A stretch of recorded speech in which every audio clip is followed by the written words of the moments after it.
Bom dia, turma. Como é que vocês estão? Como é que foi o final de semana? Bom, nas nossas últimas aulas nós estudamos sobre o sistema cardiovascular, ou também conhecido como sistema circulatório, ou sangue e circulação. E nós já vimos que o sistema circulatório ele é dividido, dentro da sua composição, existe 3 estruturas muito importantes, né? Que a primeira é o coração, vasos sanguíneos e sangue, que é o que nós vamos estudar hoje, certo? Então, o sangue, ele é um tecido fluido que é produzido lá na medula vermelha de alguns ossos. Ele vai transportar muitos nutrientes, gases e resíduos, além também de nos ajudar a manter a temperatura corporal, certo? Que existe aí constantemente e também pode atuar na defesa do nosso organismo contra agentes causadores aí de doenças. Mas como professora, tudo isso está relacionado à função do sangue no nosso metabolismo. O sangue, eu falei já anteriormente para vocês, que é o único tecido líquido que existe no nosso corpo, certo? E ele é constituído de, como eu falei para vocês, de uma parte líquida e dentro da sua composição existe algumas células muito importantes, alguns componentes muito importantes. Entre eles, o plasma, hemácias, leucócitos e plaquetas. Então, ele é constituído, ele é constituído pelo plasma, pelas hemácias, que é a mesma coisa dos glóbulos vermelhos, pelos leucócitos, que são os glóbulos brancos, e pelas plaquetas, certo? Então, nós vamos estudar hoje cada um desses componentes do sangue, certo? Começando aí pelo plasma, que é um líquido constituído basicamente por água, nutrientes, sais minerais, hormônios, gases, né? Substâncias que foram aí dissolvidas dentro do nosso organismo, tudo vai se concentrando no plasma.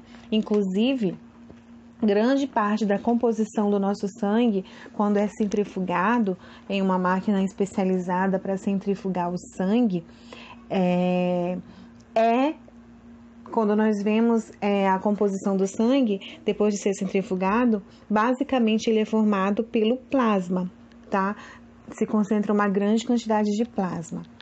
Em seguida, nós temos aí as hemácias, né? Que são as células mais abundantes dentro do nosso organismo, certo? As hemácias são também conhecidas como os glóbulos vermelhos, certo?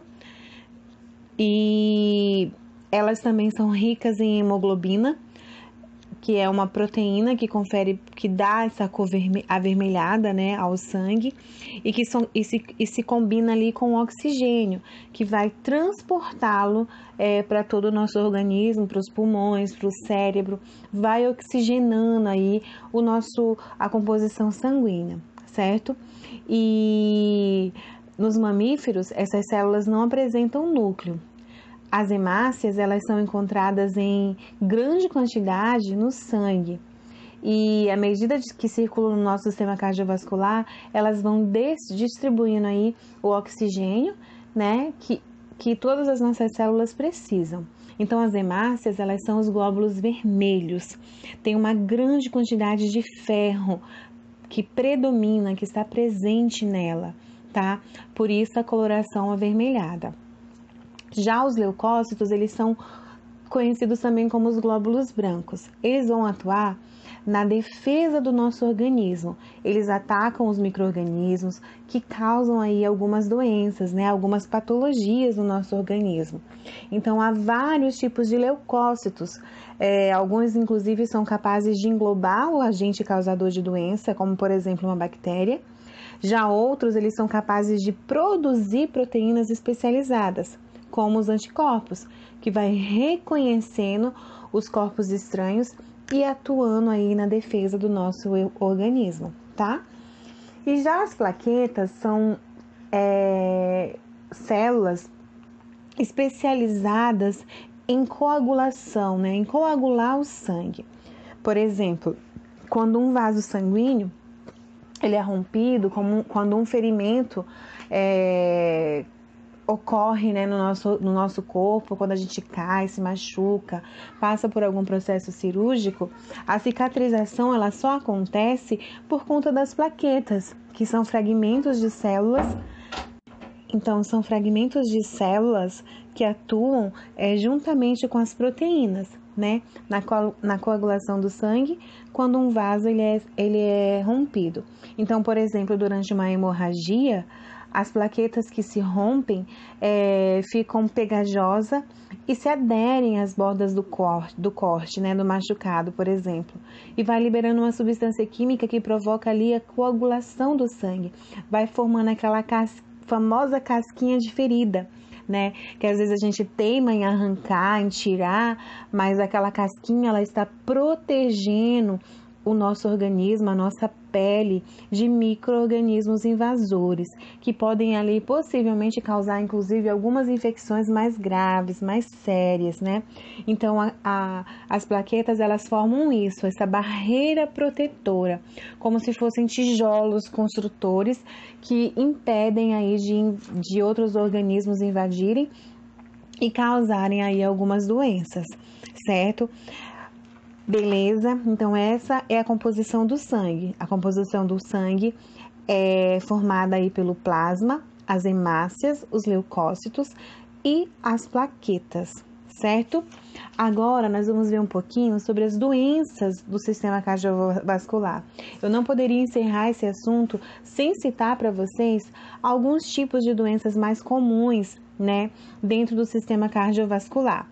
Entre elas aí nós temos a hipertensão, que é muito conhecida também como pressão alta, né? E essa doença ela pode causar sérios prejuízos ao funcionamento do coração, né?